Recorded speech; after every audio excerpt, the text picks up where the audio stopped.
sou a Inês, técnica da Montes. Os territórios rurais estão a perder a biodiversidade, a enfrentar maiores riscos resultantes das alterações climáticas e os jovens estão cada vez mais afastados da natureza. O projeto Escolas da Natureza reaproxima escolas e comunidades ao território. Durante 2 anos, em Vouzela, São Pedro Sul e Pampilhosa da Serra, envolvemos alunos e utentes em ações práticas.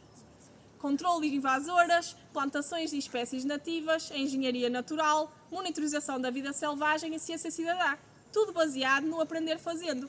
Os jovens ganham competências reais e ligação ao território. As pessoas com deficiência participam de forma inclusiva.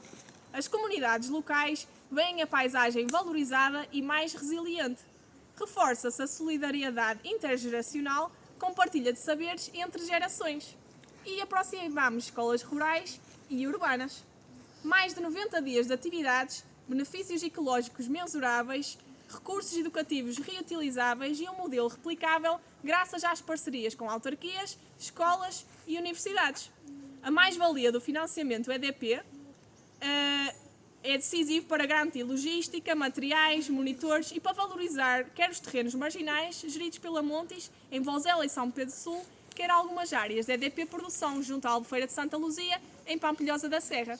Com o vosso apoio, podemos produzir biodiversidade e envolver as novas gerações na produção de biodiversidade e na criação de territórios mais resilientes.